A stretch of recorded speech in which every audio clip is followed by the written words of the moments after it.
Duggan, RE/MAX Boulder Video Podcast. We're excited today to have John Covert from Metrostudy. John, thanks for being here. Yeah, appreciate it. Thank you, Duane. Let's start out with you telling us what Metrostudy does, because I'm very intrigued by all the things that you do for the real estate industry. Well, thank you. So Metrostudy has been in business for about 45 years. We're primarily a market research and consulting firm for the new home building industry. So our clients are primarily bigger production builders, developers, banks that finance them. Here in Colorado, we started our operation in 2001. So we basically service, with our survey here in our consulting practice, the whole Front Range of Colorado. We have a consulting team here based in our Denver Tech Center office that does a lot of market studies and feasibility studies, metro district studies, and then we have a survey team in the Front Range of Colorado that I think numbers now around 22 people that go out to every new home project every quarter and looks at every lot and every house. Literally counts them by hand. Literally old-fashioned way of market research, that Right. primary research where you're going out in the field and collecting information yourself and assessing supply and demand. So how many homes are under construction? How many lots are sitting out there? What's the supply of inventory? So it's a big manual, labor-intensive process, but it's also very accurate and consistent. It's one of the reasons why our clients over the last several decades have relied on our data. Well, we're very honored to have you today because I know I've been to a couple of your client briefings where hundreds of people show up to listen to what you have to say. So I appreciate you taking a few minutes to help us out. My So pleasure. I know that there's about 5 different areas that your company monitors, and the first one is we call it future. So what does that mean? Yeah, so our research team every month and every quarter on kind of 30-day and 90-day cycles goes to every city and every county and tracks all the projects that are moving through the entitlement process. All the conceptual stuff, the preliminary development plans, all the platted paper lots, the approved lots, and then we send our surveyors out on site and track the development status of all of those future projects. So are they turning over dirt? Are they putting in streets? Are they putting in the infrastructure? So it's a big process. So we're tracking up and down the Front Range, the 11 county Front Range now, we're tracking somewhere in the neighborhood of 400,000 future lots. Wow.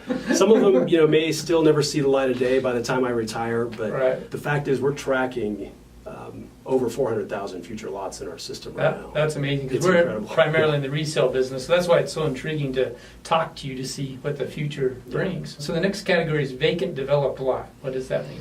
Yeah, so vacant developed lot, this is our true measure of supply in the marketplace. I mean, supply is certainly, to some degree, how many future lots are out there. We know that there are a lot of them out there. But when actually the infrastructure goes in, the horizontal infrastructure, the streets, the curb and gutter, all of the utilities go in place, that's what we call a vacant developed lot. So that's that first indicator for us that a builder can pull a permit and start a house, right? That's that true measure of supply in the marketplace from a lot standpoint. So how many vacant developed lots are sitting out there? So again, our surveyors have the recorded plats in front of them, either on tablets or printed out, and they're driving to every one of those projects, looking at every single lot. So when we tell you that there are, 12,000 finished lots that are sitting in the market, or 124 in a subdivision, that is an accurate count, because we are actually going out there and counting it every 90 days. So vacant developed lot supply is, again, to us, the strongest measure of supply in the marketplace for lots. But it's also the biggest challenge, one of the biggest challenges that the home builders have in this market today is finding enough lots, finished lots. Because, as we all know, you can't start a house without a finished lot. So if we're undersupplied for new housing inventory, we have to have finished lots out there for builders to start homes. And that's been one of their biggest challenges, ramping up during this housing recovery, is finding lots, getting lots developed and delivered into the market. Okay. Now, John, again, is Denver metro area as his specialty. How are we in that category? Is the supply of lots up, down, flat? It's going down and down and down. Okay. There's 2 measures that we look at when it comes to vacant developed lots. One is the actual count of vacant developed lots that are out there. At the previous peak of the market, we had somewhere in the neighborhood of 21,000 finished lots out there. And this is, say, back in 2005, 2006. And that was about an 18-month supply of lots. Since the recession and the housing collapse, our vacant developed lot count has literally gone down every single quarter. So we're now in the neighborhood of around 11,000 vacant developed lots, and that's for the 7-county Denver metro area. Meanwhile, housing starts are trying to go back up. So months of supply of lots now, not just the actual count of lots, but the months of supply of lots, which is dependent on starts or absorption of lots, is now at the lowest that it's ever been since we've been tracking the market. So we're now, for production-sized lots, we're now somewhere in the neighborhood of a year supply of lots, 12 months, 13 months. And it varies depending on the size of lots, so 50-foot lots or 60-foot lots or 70-foot lots. But it's roughly a year supply of lots. So the problem is, getting back to our earlier discussion about futures, usually for developers, it takes 18 months, 24 months to get a project through all the approval process as a future project, right? Engineering, entitlements, approvals, and then actually getting it developed and delivered. So if it's a 2-year process to get new lots delivered, but we have a year's supply of lots, you see the problem. Right, can be a shortage. So yeah, we're in this extreme shortage, and we have been for the last several years. Of finished lots, right? Of finished lots. Right. Okay. But it's so expensive and challenging, both from a regulatory standpoint and from a cost standpoint, to get these lots delivered.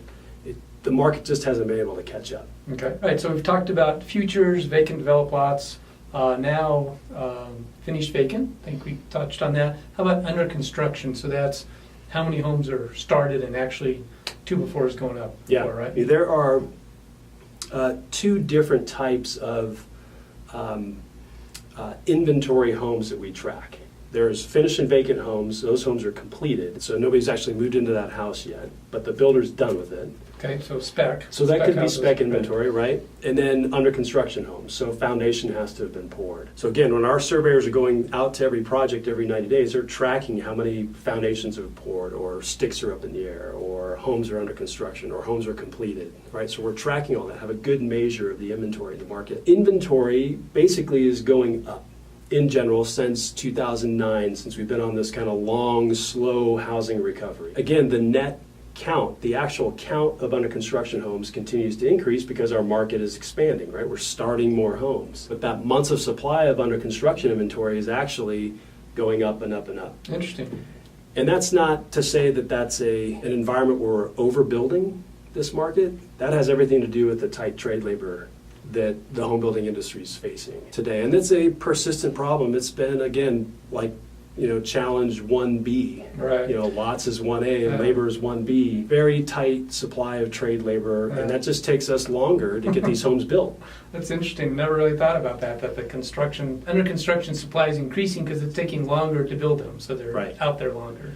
They're sitting there longer. Again, in a more normalized market, this would be, take a standard house, let's call it 2,400 square foot home, 3-bedroom, 2 baths on a standard lot. It would probably take that builder 3 to 4 months to get that house built. Today, and over the last couple of years, it's taking double that, at least. So now it's taking 7 months, 8 months, 9 months to get the homes built. So of course, the home is sitting there under construction longer, so months of supply of inventory continues to go up because that's dependent on closing homes. Right. So it's been a very challenging market for the builders to get caught up with all the demand, and the demand has been incredibly strong for housing. Right. So that's a good time to bring up, like Lawrence Yun, our NAR chief economist, says we need to build about 1.5 million homes as a nation a year in order to keep up with just population growth. Right.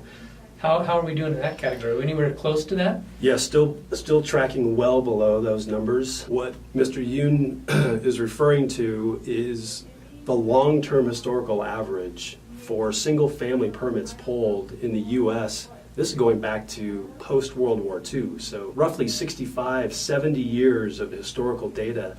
We've averaged 1.5 million homes for single-family permits pulled a year.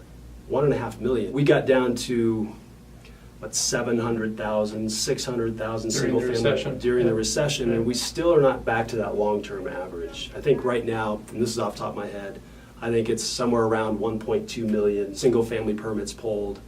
So what's taken up the slack is a lot of multifamily development. Right. A lot of rentals obviously have been built nationwide, as well as here in the Denver metro area. I mean, it's not a unique phenomenon that we're experiencing here. A lot of rental projects going up. Right. Should we dive into that topic right now? Sure. Okay. In Colorado, we have this thing called the construction defect law. What's that mean as far as new home starts for condos? Yeah, so we're seeing for multifamily, obviously the market has swung over to rental for rent projects. A lot of the traditional builders and developers that have developed for sale condo projects have either drifted away or they don't have the appetite for it because of the construction defects liability issues. We have this shortage for housing that still exists for sale housing, especially affordable or attainable, attainably priced housing, right, which condos in the past, before our recession, had really started to satisfy. We had built somewhere in the neighborhood of 3,000 condo units in the Denver metro area before the recession. And that's a year. That's in 1 year. Right. That was 2005 and 2006. And that included condo conversions as well.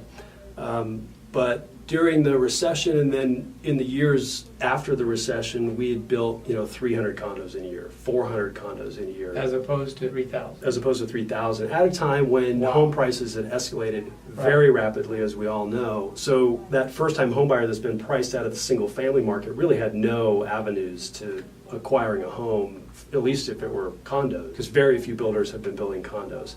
And even today, the condos that are getting built are still fairly high priced. So we're not seeing the needle move all that much with condo construction, especially to satisfy that first-time home buyer need that's out there. Amazing.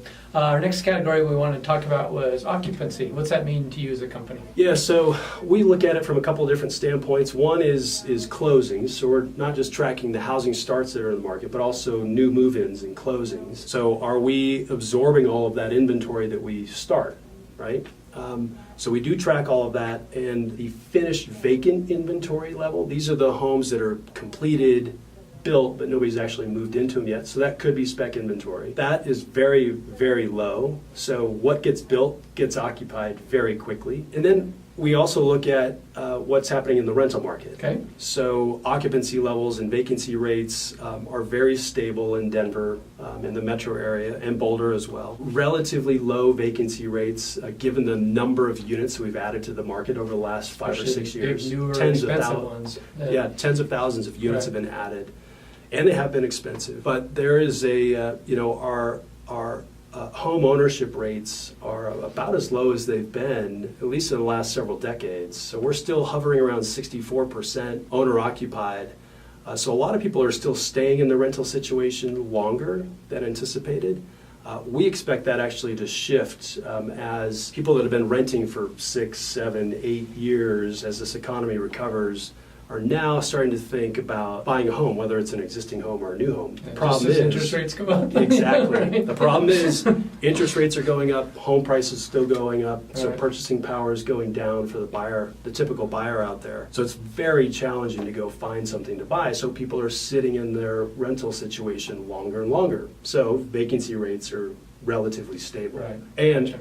as a result, if vacancy rates are stable and low, rent rates continue to go up. So across the board, housing is getting more and more expensive, whether you're renting, buying an existing home, or buying a new home. Just basic supply and demand. Basic supply and demand still. John Covert is a wealth of information. In fact, we've asked him, and I think he's accepted, to come speak at our fall conference I on have. November 15th. So if you like what he has to say as far as his wealth of information about the new home industry and such, come join us on the fall conference on November 15th to hear more. John, why don't you give our observers here the contact information for you on how to get a hold of you? Yeah, probably the easiest way is to go to our website, www.metrostudy.com. That's METROSTUDY, metrostudy.com, and my contact info is all there. there. Perfect. Yeah. Right, John, thanks for being here today. Thanks for inviting me, Duane. It's always exciting to hear what you have to say about the Appreciate it. future of our market, so appreciate it. Yeah, you bet. Duane Duggan, Remax Boulder Video Podcast, signing off.